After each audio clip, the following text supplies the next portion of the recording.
By the time Hollywood's golden age ended, James Stewart had become synonymous with American virtue, the humble hero, the decent man, the moral compass in an industry full of scandal.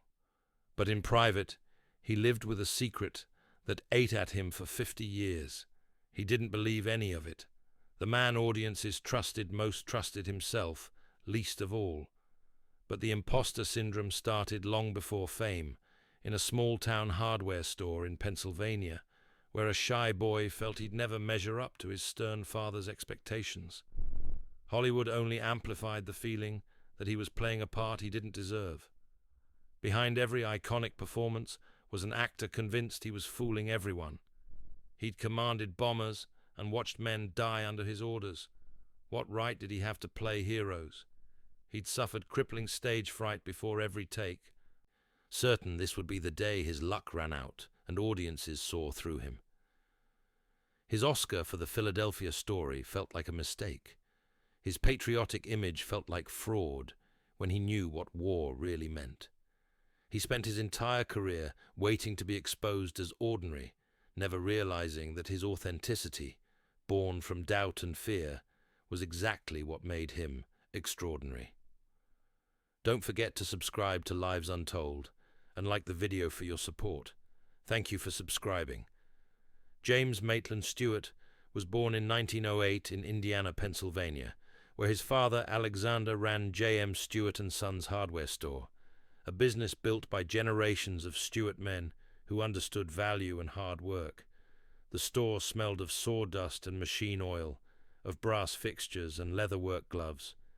Young Jimmy swept floors after school, stocked shelves, learned to make change and meet customers' eyes.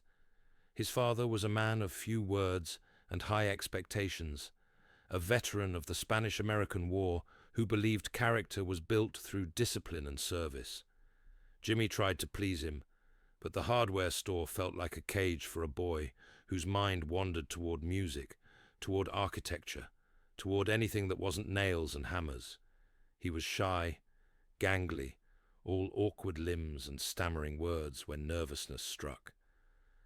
At Mercersburg Academy, he played accordion in a band, more comfortable letting music speak than trusting his own voice. Princeton accepted him for architecture, and his father approved. Building things was respectable work, practical work. But at Princeton, something unexpected happened. The Triangle Club, the university's musical comedy troupe, needed tall boys for chorus lines.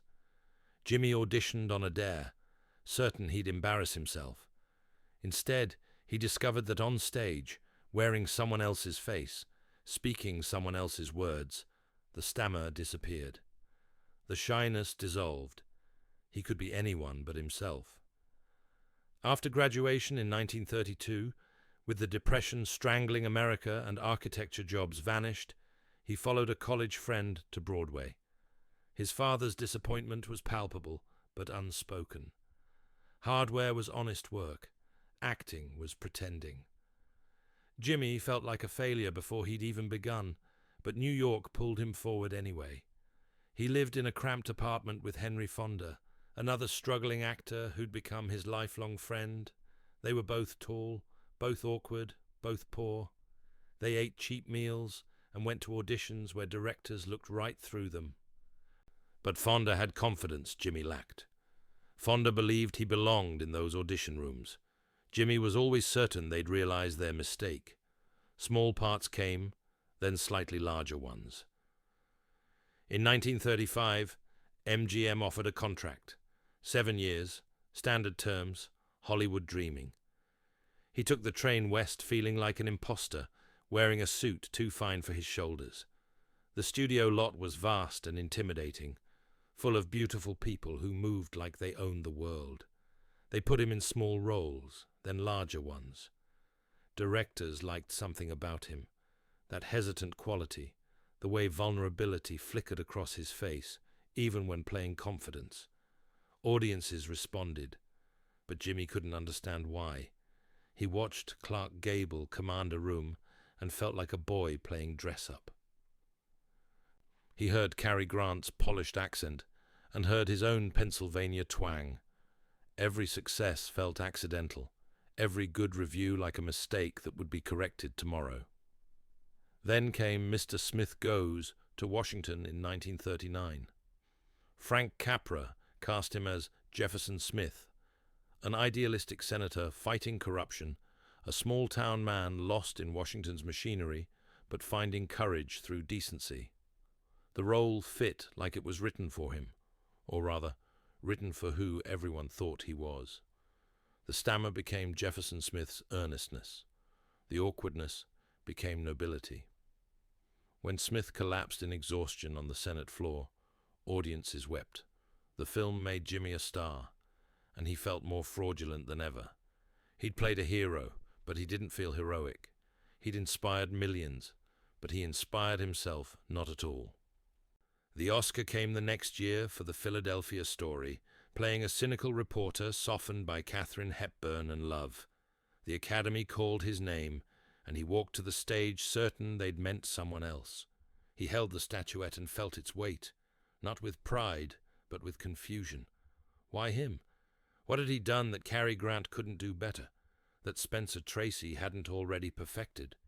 He gave the Oscar to his father, sent it back to Indiana where it sat in the hardware store window like a curiosity.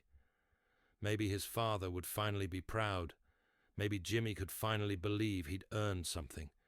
But by then, the world was at war, and movies seemed trivial.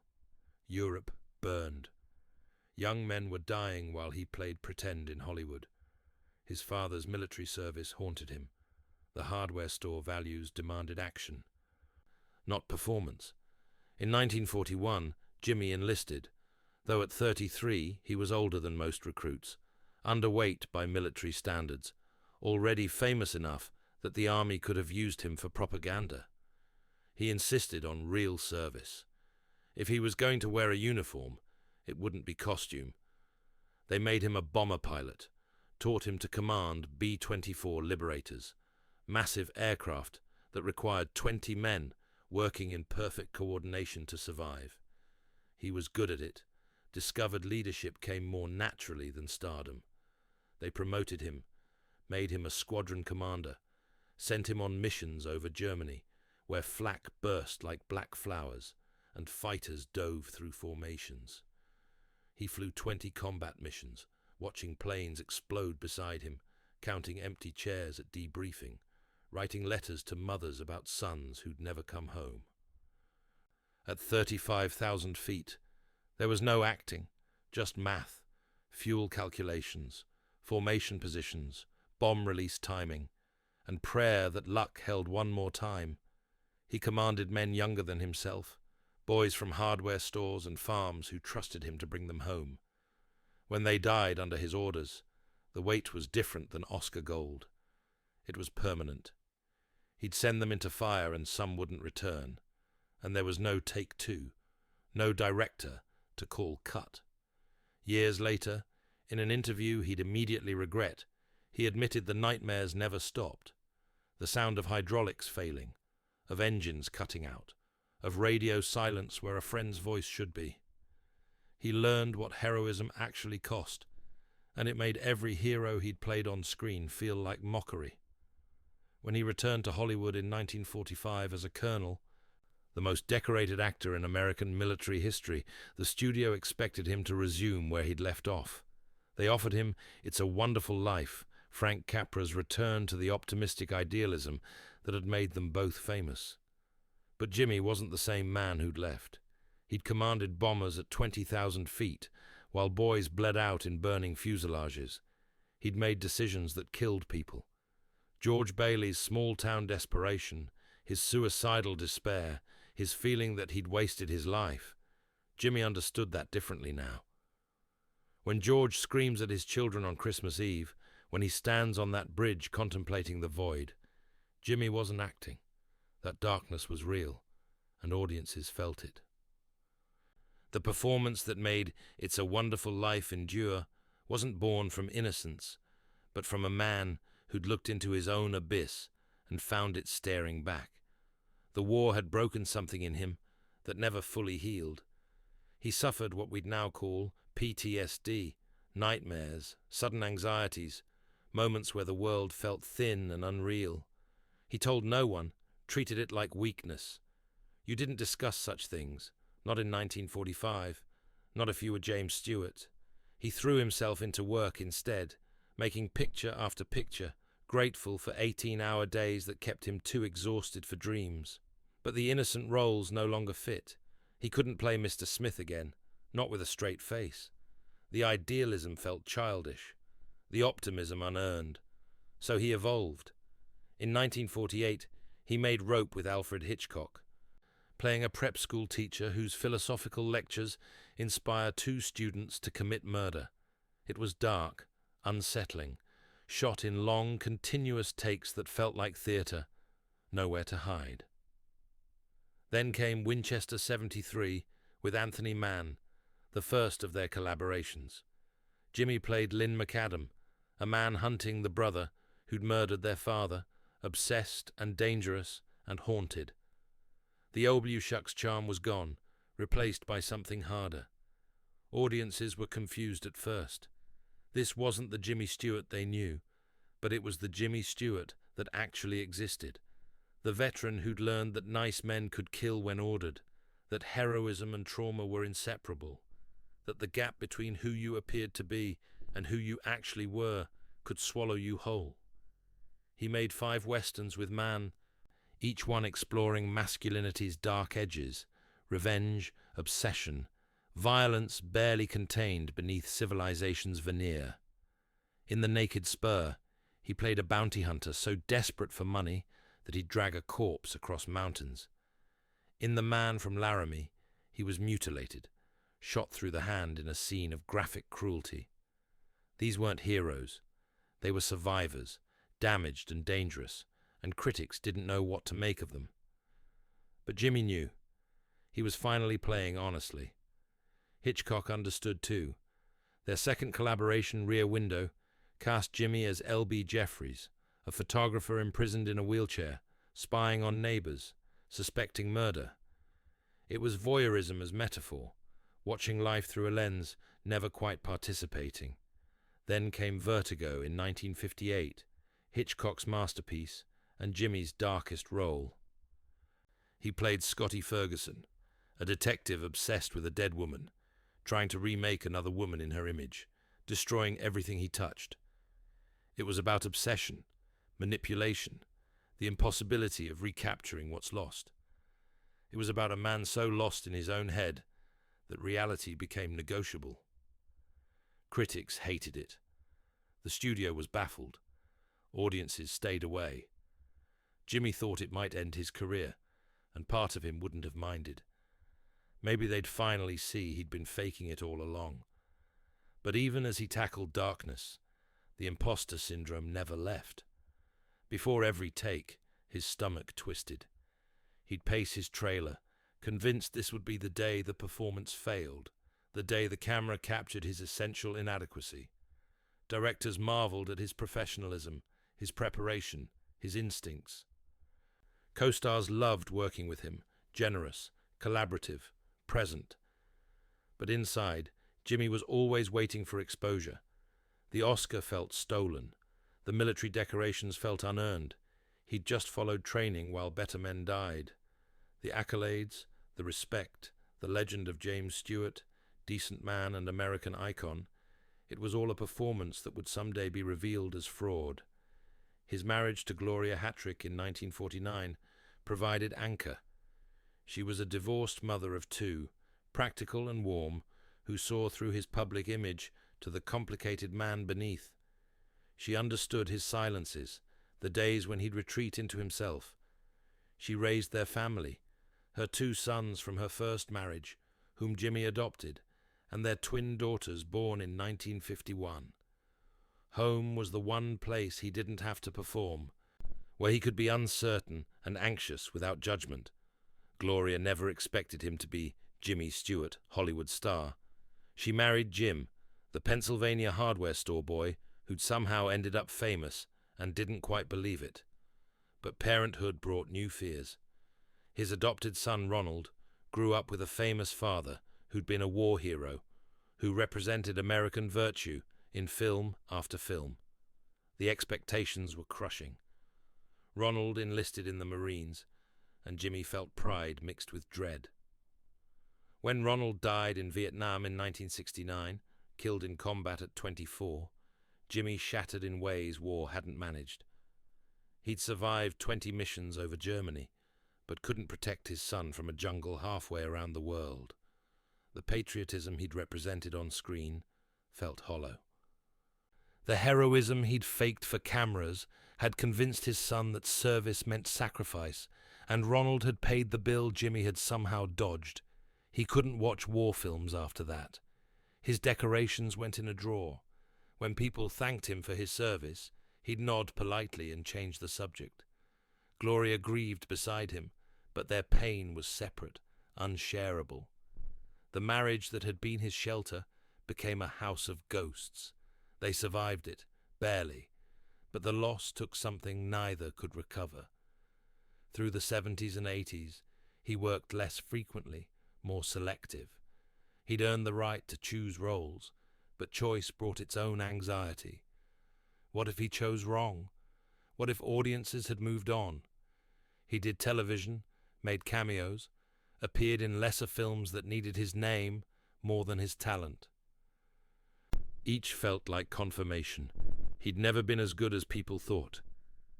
Age was revealing the truth that luck and timing had hidden.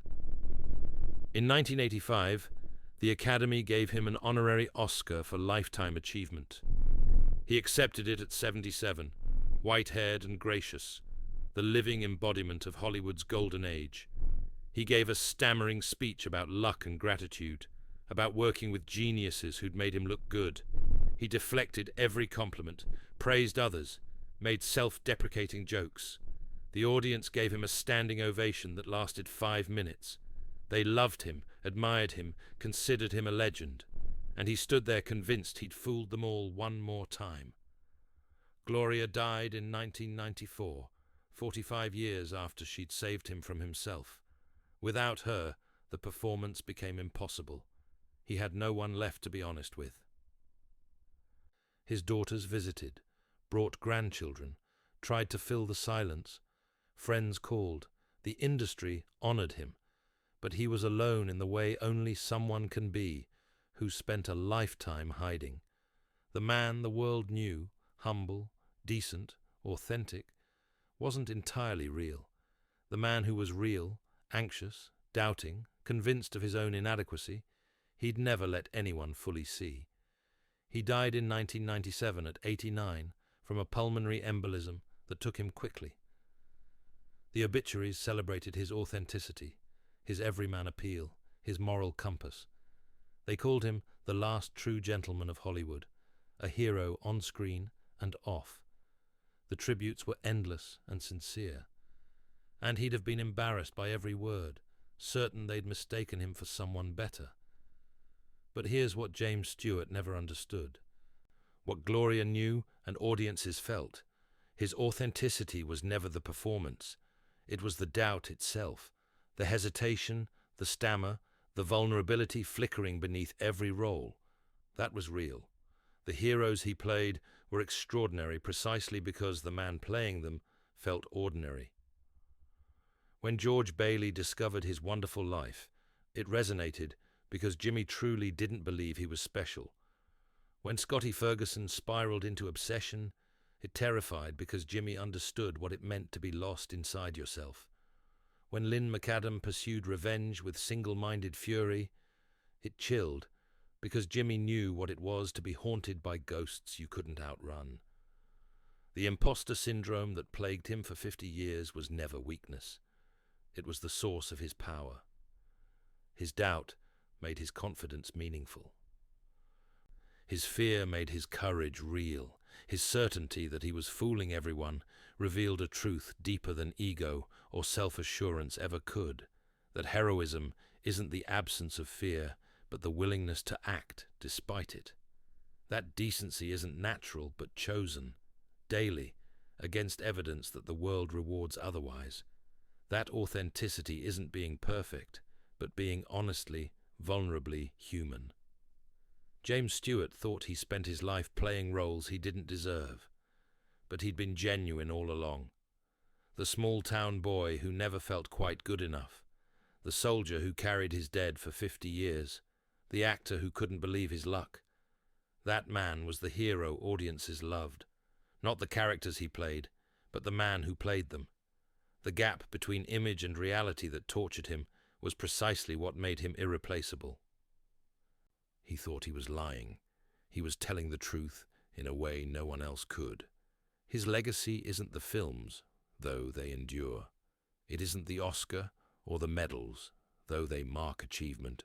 It's the example of a man who doubted himself every day and did extraordinary things anyway, who felt like a fraud and performed with complete honesty, who never believed he was enough and gave audiences everything they needed. James Stewart thought he'd spent his life fooling people. Instead, he taught generations that you don't have to be certain to be brave, don't have to be perfect to be good, don't have to believe in yourself to do work that matters. The man who played heroes but felt like a fraud was the most genuine hero Hollywood ever produced. He just never knew it.